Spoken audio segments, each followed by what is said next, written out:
আপোনালোকে এটা কথা নাজানে, ইয়াত এই অঞ্চলটোত যিমানবোৰ মানে ঘৰ আছে, মানে কি ঘৰবিলাকত কি দৰ্জা নাথাকে, বাথৰুম হওক যিয়ে নহওক দৰ্জা ক'তোৱে নাথাকে। এতিয়া মই তাত দেখাবও নোৱাৰোঁ, কিন্তু এতিয়া আমি য'ত বাথৰুমত গৈছিলোঁ এখনো দৰ্জা নাই, ঠিক আছে, খিৰিকী এখনো নাছিলে। আৰু ইয়াতো দেখিছে আপোনালোকে দৰ্জা এখনো নাই।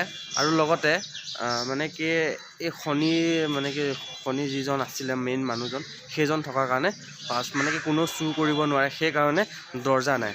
আৰু আপোনালোকক মই ৰথখন দেখাম এতিয়া।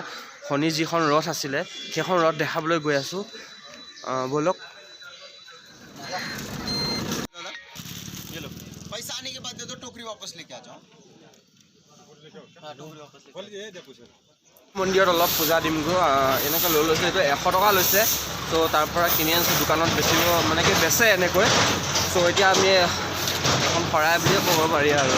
ত' লৈ লৈছোঁ, ফাইনেলি শনি মন্দিৰ পাইছোঁহি। ব'লকচোন তাত আমি সেৱা ভাগ কৰি আহোঁ। আপোনালোককো যদি গাত যদিও শনি লাগি আছে বাৰু তেওঁক কৈ দিওঁ, ব'লক তেন্তে ফাইনেলি চাই যাব লাগে।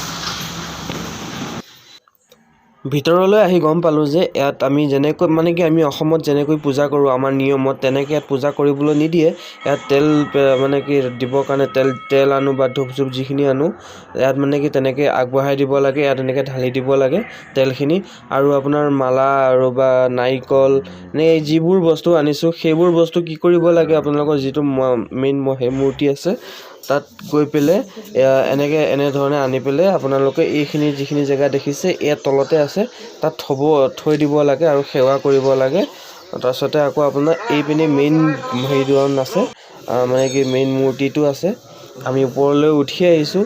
এয়া হৈছে মেইন মূৰ্তি, শনিৰ যিজন মেইন মানুহ আছিলে এই জেগাখিনিৰ, যিজন শনিৰ ভগৱান আছিল সেইজনৰ মূৰ্তি হৈছে এইজন, আপোনালোকে দেখিব পাইছে।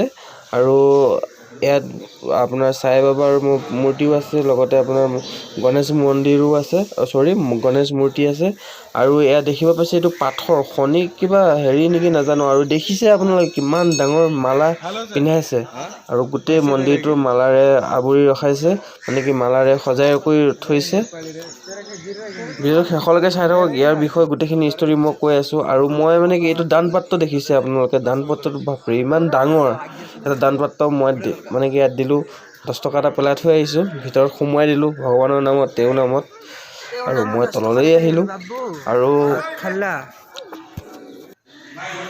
আৰু এয়া আপোনালোকে দেখিব পাইছে শনিৰ যিখন ৰথ আছিলে, আগতে এই ৰথখনতে যিজন শনিৰ নামৰ ভগৱান আছিলে, সেই ভগৱানজন এইখন ৰথতে ক'বলৈ যাবলগীয়া হ'লে এই ৰথখনতে গৈছিলে।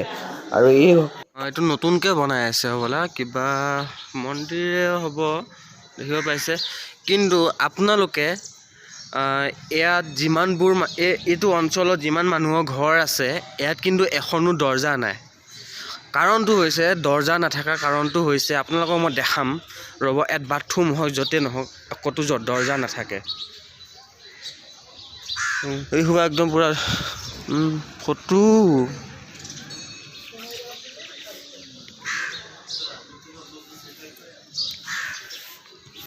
আপোনালোকে ভাবিছে চাগে ইয়াত দৰ্জা নাথাকে, মানুহৰ ঘৰত চুৰ নহয় নেকি বা দোকানত চুৰ নহয় নেকি।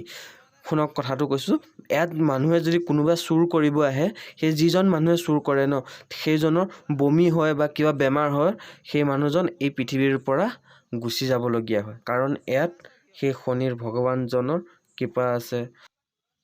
चोरी किया ना तो आदमी इधर से बाहर नहीं निकलता। अच्छा। और उसका उल्टी इसमें पुरानी के जमाने में ऐसे होता था। आदमी इधर कहीं अभी दरवाजे तो लगने लगे, लेकिन ताला कोई भी नहीं लगा, क्योंकि उनकी कृपा हमारे ऊपर है। और ये जो रथ है वो कितने साल रथ है, तो बहुत पुराना है। मैं तो जन्म में होगा, एक सदी का हो गया। বন্ধু বান্ধৱীসকল, আপোনালোকে গম পালে যে কিহৰ কাৰণে ইয়াত দৰ্জা নাথাকে কোনো ঘৰত বা দোকানত। গোটেইখিনি কথা আপোনালোকৰ মানুহজনে কৈ দিলে। আৰু আমি এতিয়া নেক্সট আৰু এটা লোকেশ্যনত গৈ আছোঁ। ভিডিঅ'টো আপোনালোকে শেষলৈকে চাইছে যদি ছাবস্ক্ৰাইব কৰক, নেক্সট লোকেশ্যনত কি আহিব।